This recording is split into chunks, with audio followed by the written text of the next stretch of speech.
Sir मेरा दूसरा सुझाव है inflation linked salary revision act. Bharat में वेजेस को इंडेक्स करिए महंगाई से। वित्तीय वर्ष 18 से लेकर वित्तीय वर्ष 26 में हमने देखा कि real wages for the salaried class में 16% की गिरावट आई। ये गिरावट का मतलब इन सालों में जितनी महंगाई थी, जिस स्तर पे महंगाई बढ़ी उस स्तर पे वेजेस नहीं बढ़ी, जिसके चलते 16% की गिरावट रियल वेजेस में देखी गई। इसीलिए mandatory wage indexation formula is the need of the hour and the government must look at it. इसके चलते तमाम फॉर्मल सेक्टर्स में corporate, shops, factories, gig workers सबको इन्फ्लेशन इंडेक्स वेज हाइक मिलेगा। और सरकार के मुलाजिम को तो मिलता ही है, हर साल डियरनेस अलाउंस मिलता है। उसके बाद आप हर कुछ सालों में पे कमीशन लागू होता है। इससे आप 20 करोड़ आबादी, which is 45% of India's total workforce, आप उसे एड्रेस कर पाएंगे।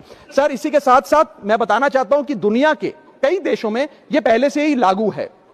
यूएस के अंदर COLA, cost of living adjustment system लागू है, जिसके अंदर एनुअल और ऑटोमेटिक रिवीजन होता है। जर्मनी के अंदर हर 18 से 24 महीने के अंदर महंगाई के अनुसार सैलरी बढ़ा दी जाती है। जापान के अंदर शिंटो मेथड यूज होता है, जिसमें annual inflation index wage hike दी जाती है। और बेल्जियम में ऑटोमेटिक इंडेक्सेशन लॉ है, जिसमें क्वार्टरली बेसिस पर एम्प्लॉइज की सैलरी बढ़ाई जाती है। Sir India is one of the only countries in major economies where 85% of our formal workforce has zero statutory inflation protection. We are at the mercy of the employer discretion and our own negotiation power to raise our salaries. इसके साथ साथ मुझे लगता है कि एक minimum increase based on inflation होना चाहिए। मेरा थर्ड